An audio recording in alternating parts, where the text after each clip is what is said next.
So hello viewers, welcome back to আবার আমার নতুন ভিডিওতে। তো আজকে আমরা দেখবো ফটোশপ কীভাবে আমি আমার তোলা ফটোগুলো রিটাচ করে থাকি। তো ফার্স্ট অফ অল আমরা চলে যাবো আমার পিসিতে। দেখা হচ্ছে এই ফটোটা তোমাদের কাছে রিটাচ করে দেখাবো। এই ফটোটা তো আমি যে কটা ফটো আপাতত করেছি তোমাদের দেখিয়ে দিই। ধরো একটা ফটো কালার গ্রেড করেছি, করে টেক্সট বসিয়েছি, দেন এটা তুমি থাম্বনেলে দেখেছো, ফন্ট টোন লিখেছি, হালকা ফুলকা কালার গ্রেডিং করেছি, স্কাই ফাই হালকা ফুলকা চেঞ্জ করেছি, এটাই আজ দেখাবো। তো ফার্স্ট অফ অল আমরা ফটোটা ওপেন করে নিই ফটোশপে, কিছুই না ড্র্যাগ এন্ড ড্রপ করে দেবো। এর মধ্যে এটা কিছু তোমাদেরকে দেখাবো কিভাবে ফন্ট অ্যাকচুয়ালি অ্যাড করেছি, কিভাবে হালকা ফুলকা রিটাচিং জাস্ট করা টিপস বলতে পারো। প্রপার দেখাবো না, দেখালে অনেক তো লম্বা হয়ে যাবে। সো হালকা ফুলকা এখানে আমরা প্রথম যেটা না করলে নয় সেটা করে নেবো, তোমরাও ফটোতে করে নেবে। এটা জাস্ট বেসিক রিটাচিং বলতে পারো, প্রতিবারের তুলনায় এবারে এটা করে নিই। স্কিন টোন, এখানে একটা জিনিস দেখার আছে। তো এখানে দেখো যে ছেলেটা একটু মানে যে টোন স্কিন টোন এটা একটু ডাল মানে ডার্ক টাইপের। তো এটাকে আমাদের আলাদা সিলেকশন করতে পারি এইভাবে। এক ব্রাশ টুল নিয়ে পিপলের নিচে দেখাচ্ছে %1 %2। তো আমরা যদি %1টা এখানে চয়েস করি, এর অনেকগুলো অপশান দেবে, ফেসিয়াল স্কিন, বডি স্কিন, আইস ব্রো। মানে ফেসিয়াল স্কিন আর বডি স্কিনটা সিলেক্ট করি, অটোমেটিক এটা মানে মার্কস তৈরি হয়ে যাবে। তো তারপরে আমরা ক্রিয়েট করে দেবো। ক্রিয়েট করে দেওয়ার পরে এটা শুধু অনলি ফেস দেখো স্কিনটা মানে সিলেক্ট করেছে যাতে তোমাদের এই স্কিন দুটোর উপরে কাজ করতে পারো। তো এটা আমরা এক্সপোজার একটু বাড়িয়ে নিলাম হালকা ফুলকা, অ্যান্ড শ্যাডোটাও ওকে। দেখো অনেকটা আমাদের রিকভারি করে নিয়েছি স্কিনের দিক থেকে দেখতে গেলে, বিফোর অ্যান্ড আফটার। অ্যান্ড হ্যাঁ, ফটোশপে একটা নতুন এটা ভার্সন বলতে পারো যাদের ইউজ করছো। ডিটেলসে গেলে নয়েজ ডিটেকশন বলে একটা নয়েসের অপশান আছে, সেটা তোমরা ক্লিক করলে অটোমেটিক যে নয়েজ আছে সেটা ঠিক করে দেবে ফটোশপ। দেখো ইনহান্সের অপশান দিচ্ছে, আমি যদি ইনহান্স করি এখানে দেখা হচ্ছে নিচের দিকে ব্লু ডট ডট একটা দেখছে, এখানে একটা এই ব্লুটা যা সার্কেল হয়ে গেছে, এটা হলে ফটোশপ পুরো এখন নয়েজ পুরো ক্লিয়ার করে দেবে, তোমার আর কোনো কষ্ট করতে হবে না। তো পুরো রিয়েলিস্টিক করে দেবে, তুমি বুঝতেও পারবে না এটা হয়ে গেছে। একটু জুম করে দেখে নিই 1 সেকেন্ড। সো অনেকটা হয়ে গেছে। এবার আমি একটু শার্পিং একটু বাড়িয়ে দিই, কারণ একটু স্মুথ হয়ে যায় ডিটেলসটা চলে গেলে। দেন আপাতত আর তেমন কিছু করছি না ফটোতে, তোমরা একটু ভালোভাবে দেখে নিও কোনটা করলে তোমাদের ফটোতে ভালো লাগবে, কারণ সব ফটো তো এক নয়। দেন ফার্স্ট অফ অল যেটা আমরা করবো, এই যে আমার লাইটটা ধরে আছে, লাইটটা রিমুভ করতে হবে। তার জন্য ল্যাসো টুল নিয়ে আমি জাস্ট সিলেক্ট করে নিই, এটা রাফ সিলেক্ট করে নিয়ে শিফট F5 কন্ট্রোল আওয়ার করলেই একদম রিমুভ হয়ে যাবে। একটু থেকে গিয়েছে, দেন এটা আরেকবার করে এটাকে আমরা রিমুভ করে দিই। দেন একটা কাজ হলো, ফার্স্ট তোমরা যে কোনো ফটোতে যা অবজেক্ট থাকবে যেগুলো ফটোর সাথে ম্যাচ হচ্ছে না সেটাকে তোমরা ঠিক করে নেবে, প্রথম ধাপ গেল। সেকেন্ড পার্ট তোমরা যাবে, আমি একদম বেসিকটা বলছি ঠিক আছে, যেগুলো করবে তোমরা। দেন কন্ট্রোল যে করে একটা কপি নিয়ে নিলাম। এর যে ব্যাকগ্রাউন্ডটা দেখা পাচ্ছে একদম সাদা মাটা, এর জন্য আমরা একটা স্কাই একটা আনতে পারি। স্কাই রিপ্লেসমেন্ট করবো, এডিটে গিয়ে স্কাই রিপ্লেসমেন্ট না হচ্ছে। আগের বারে ফটোতে আমি স্কাইটা সিলেক্ট করেছিলাম, তো এটা অটোমেটিক হয়ে গেছে। দেন ভিতরে দিলে তো অনেকগুলো স্কাই পাবে, এখান থেকে স্কাইটা নিয়ে নিয়েছি আমি। দেন এইটা স্কাইটা করলে একটু ফেক লাগছে, যখন হুট করে যেন স্কাইটা পুরো মেঘলা করে এসেছে, কেমন একটা বৃষ্টি ভাব। তার জন্য আমি সেটা করে থাকি, সব কটা অপশন অফ করে দিই। Foreground colour, foreground lighting, edge lighting সব অফ করে দিলাম। দেয়ার শুধু স্কাই, তো একটা বেকার লাগছে। স্কাই যে এসে এর যে স্কিন করে দিই, মোডটা প্রত্যেকবার চেক করে করে দেখবো কোনটা জাস্ট ভালো লাগে। তো প্রথমে এটা মাল্টিপ্লাই করে দেখা গেল ঠিকঠাক যাচ্ছে, মনে হচ্ছে স্কাইটা হট করে চলে এসেছে। এর জন্য এটা আমাদের করতে হবে, অপাসিটিটা একটু ডাউন করে দিতে হবে। অপাসিটি নিচে ফিল দিয়ে এই অন অফ করে একটু হালকা, তো একটু রিয়েলিস্টিক ভাব আছে যে না আকাশ মেঘলা করেছিল, একটু মেঘ ভাব করছে। তো এটা আপাতত ঠিকঠাক লাগছে, আপাতত এরপর খাটছি না। তোমরা তবু তোমাদের ফটো অনুযায়ী দেখে দেখে করবে কোন স্কাইটা তোমাদের ফটোর সাথে ভালো মানাচ্ছে। সো এবারে আমরা Ctrl+Shift+Alt করে লেয়ারটা মার্চ করে নেব। দেন এরপরে আসে হালকা বলে স্কিন রিটাচিং। এখানে তো ম্যানুয়ালি করতে হবে, কারণ যদি আমি স্কিন ফানে ইউজ করি ভালোভাবে স্কিন নেবে না। তার জন্য এটা করে থাকি Ctrl+J। প্রথমে লেয়ারটা ভিভিড লাইট, তারপরে চলে যাবো filter, others, high pass. And যতটা হাই পাস লাগবে পিকচার অনুযায়ী দেখে নেবে ফটোর ক্লিয়ারিটি কেমন দিচ্ছে। তো এটা আমার অনুযায়ী 1 ঠিক আছে। দেন নিচের লেয়ারটা আসবে, মিক্সার ব্রাশ টুল নেবে। মিক্সার ব্রাশ টুলে ওপরে সেটিংটা দেখা যাচ্ছে, ওটা পুরো কপি পেস্ট করে নেবে যদি তোমরা না সেটিং করতে পারো। সো দেন তারপরে তোমরা এটা এইভাবে কিছুটা স্কিনটা রিটাচ করে নেবে। এটা লক্ষ্য রাখবে যে তুমি যেই ব্রাশটা নিয়ে যেই স্কিনে করছো সেটা যেন ওপরের লেয়ারটা না হয়, যেই লেয়ারটা তুমি হাই পাস ইউজ করেছো তার নিচের লেয়ারটা যেন এটা হয়। তো এটা আমরা কিছুটা আস্তে আস্তেভাবে টাইম নিয়ে আস্তে আস্তেভাবে করবে। যত টাইম দেবে ফটোতে ততটাই ভালো তোমার ফটোর রেজাল্টটা বার হবে। তো এটা আমরা করে নিই।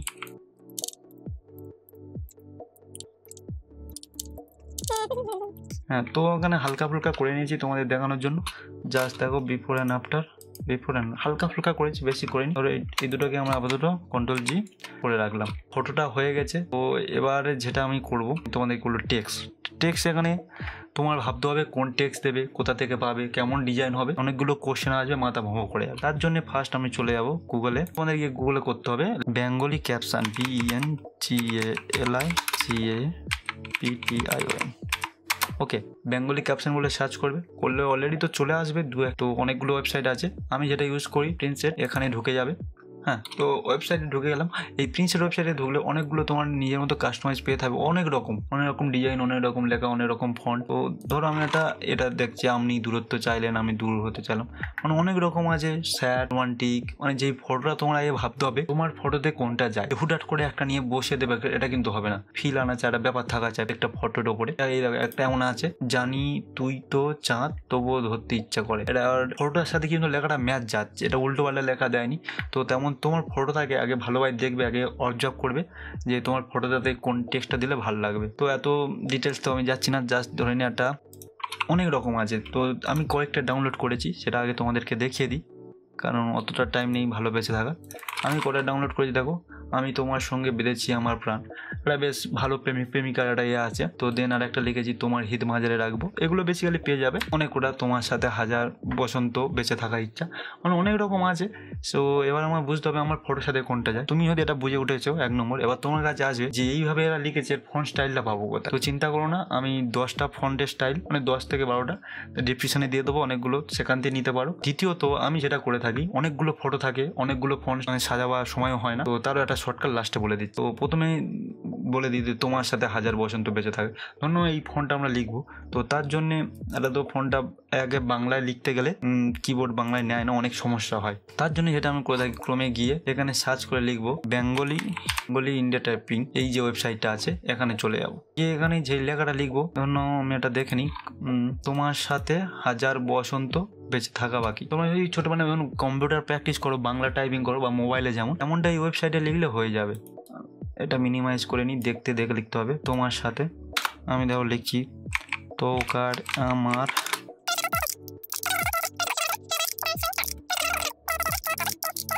বেঁচে থাকা বাকি, এটা হচ্ছে না।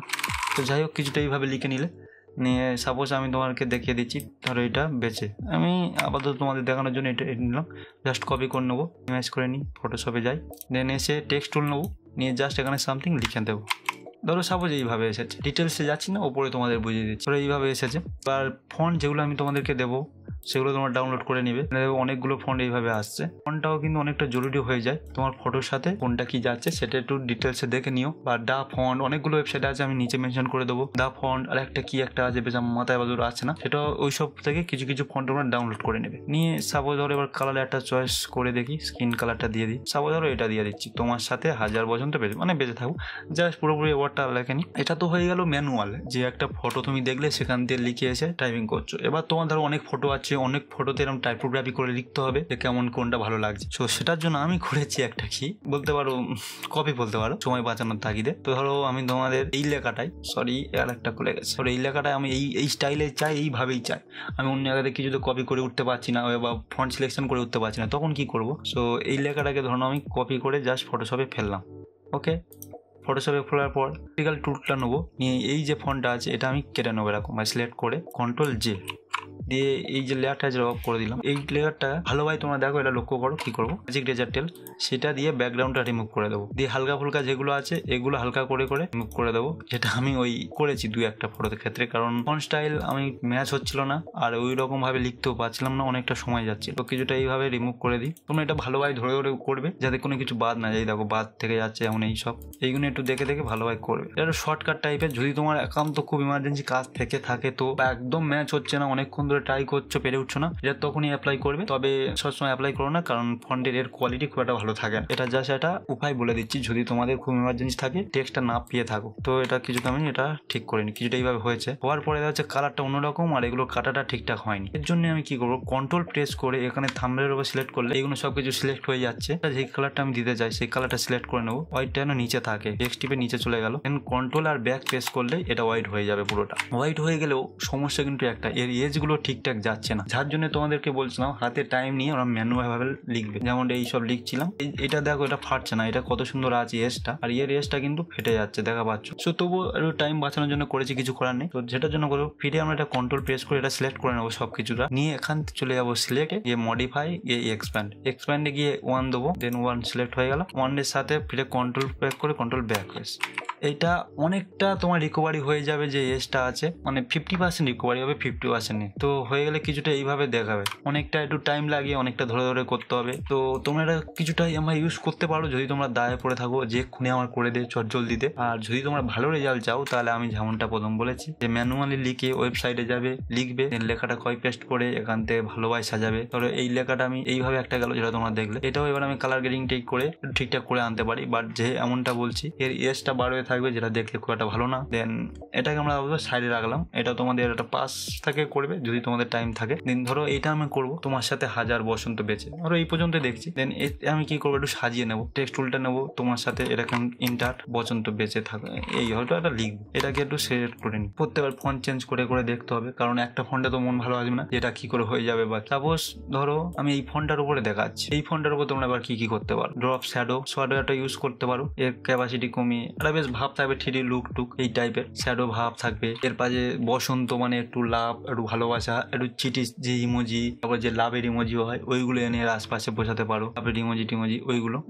এই ফটোটা তোমরা দেখাচ্ছ, এই ফটোটা দেখো, এই আমি লিখেছি যে আমার জীবন যার জন্য রেখে দিয়েছি আমার মরণ, এখানে একটা লাভ বসিয়ে দিয়েছি। একটা ছবিটা ওভারঅল একটা কুল লাগে, মানে ভালো লাগছে। আর বাংলা যেহেতু একটা বাঙালি বধূ মানে এ টাইপে আসছে, তো একটা টাইপোগ্রাফি উপরে লিখে দিলে কি হয় যে খুব একটা ভালো দেখায় ছবিটা, ওভারঅল একটু পড়লো, যে যারা দেখবে তারা একটু লেখাটা পড়বে কেমন কি লাগছে, তোমার ফটোটা আরো একটু বেটার থেকে বেটার হবে। যদি আমি এটা সাদা মাটা রেখে দিই পুরো ফাঁকা ফাঁকা লাগবে। আগের বারে যেই অপশনটা তোমাদেরকে বলেছি ওইভাবে এই ফটোটা করেছি, ওই ফন্টটা আমার খুব ভালো লেগেছে, অথচ আমি লিখতে পারছিলাম না। তো দেখা পাচ্ছ অনেকটা খেটে ঠিক করেছি, তবু হালকা এস থেকে গিয়েছে। সো তোমরা এটা টাইম নিয়ে করবে, ধরে ধরে বেটার রেজাল্ট পাবে। ফন্টটা লেখার পরে এটা মনে হচ্ছে জাস্ট জোর করে বসিয়ে দিয়েছি, তার জন্য আরেকটা অপশন আছে এখানে, মার্কস করবে, মার্কসে গিয়ে ব্রাশ টুলটা নেবে, নিয়ে ব্যাকগ্রাউন্ডটা ডার্ক কালার রেখে নিচ থেকে হালকা করে আমি ডিটেলস করে দেবো এরকম ভাবে। এটা মনে হবে মেঘের ভিতর থেকে উঠছে তেমন একটা লুক চলে আসবে। যদি তোমার মনে হয় তোমার ফটোতে এটা করলে ভালো লাগবে তখনই করো, নাহলে সবসময় অ্যাপ্লাই করে দরকার নেই। সো এই ফটোর ক্ষেত্রে আমার মনে হচ্ছে এরকম করলে একটু বেটার থেকে বেটার হয়, তার জন্য এটা করে তোমাদেরকে দেখালো। তো এরপরে একদম লেখাটাও হয়ে গেল, গিয়ে তার উপরে আমি কালার গ্রেড করব। কালার গ্রেড এখানে কয়েকটা ধাপ আছে, কয়েকটা জিনিসের করে থাকি। প্রথমে সিলেক্টিভ কালারে গিয়ে টোটাল কালার যেটা আছে এখানে আগে পিছু করে দেখবো কেমন কালারটা ঠিকঠাক আসছে। কালার গ্রেডটা একটু ভালোভাবে দেখে নাও, এইটা একটা অপশন যেটা আমি করি, এটা কম বেশি করে দেন, ঠিক আছে। দেখুন বিফোর আফটার হালকা হালকা চেঞ্জ। এরপরে যেটা করে থাকি আমি ক্রাফটসে দেয়, অ্যাডজাস্টমেন্ট লেয়ার ক্রাফটসে গিয়ে অল প্রেস করে অটো করলে অনেকগুলো 4টে অপশন দেবে, সেই 4টে অপশনের মধ্যে দেখবে তোমার ফটোতে কোনটা যাচ্ছে, সেটা ওকে। আর একটা যেটা তোমরা করতে পারো, চ্যানেল মিক্সচারে এসে পরপর 3টে আছে, রেড গ্রিন ব্লু, এটাও তোমরা একটু কম বেশি করে দেখতে পারো প্রত্যেকটাতে, লক্ষ্য করে যে তোমার ফটো কোনটাই যাচ্ছে। রেড হয়ে গেছে, গ্রিন, ব্লু, যেমনটা তোমার দরকার, যেমন একটা বেশ পিছনে কালারটা দরকার ওভারঅল সেরকম পেয়ে যাবে। যে এখান থেকে তুমি ওপাসিটি ফিল কমিয়ে নেবে যেমনটা তোমার দরকার। সো এইভাবে কিছুটা তোমার কালার গ্রেডও করতে পারবে। একটু ধরে ধরে টাইম নিয়ে প্র্যাকটিস করবে, যে আমি এরকম বললাম আর তোমরা সেটা কপি পেস্ট করে দেবে। তোমার ফটোতে হয়তো ওইরকম নাও আসতে পারে, বাট তুমি যদি চেষ্টা করো দেখবে যে কেমন তোমার আসছে, তবে তুমি রেজাল্টটা পাবে। আর ফাইনালি হয়ে গেলে একটা ভাই জিজ্ঞেস করছিল তোমার লোগো কি করে অ্যাড করবে। ভাই এটা তো ভেরি সিম্পল, তুমি আগে থাকতে তোমার লোগো তৈরি করে আশা করে রেখে দিয়েছো, আর এই একটা আমার লোগো পাপাই মন্ডল ফটোগ্রাফি। তো জাস্ট সেটাকে আমি প্রেস করে আনলাম এইভাবে, দেন আমার কোম্পানির লোগো আমি এইভাবে বসিয়ে দিই। আমি অত বড় করে লোগোটা দেখাতে চাই না, জাস্ট হালকা ফুলকা থাকলেই হবে যে ছবিটা আমার তোলা। পরে তো বলতে পারবো যে কেউ বললে যে না ছবিটা, তাই আমি হালকা ফুলকা করে অপাসিটি কমিয়ে ফিল কমিয়ে এক সাইডে দিয়ে রেখে দিই। এটা আমি পার্সোনাল করে থাকি, তোমাদের পক্ষে এটা আলাদা হতে পারে। তো এই ছিল আজকের ভিডিও, তোমরা কিছুটা এইভাবে করে তোমার ফটো আরো ইমপ্রুভ করতে পারো। প্রপার এটা দেখানি, জাস্ট তোমাদেরকে বোঝাতে চেয়েছি কিভাবে কটা টিপস ফলো করে তোমরা তোমাদের ফটোটাকে আরো ইমপ্রুভ করতে পারো। সো এই ভিডিওটা কেমন লাগলো অবশ্যই কমেন্টে জানিও। দেখা হচ্ছে অন্য কোনো ভিডিওতে। সুস্থ থেকো, ভালো থেকো, টাটা, বাই বাই।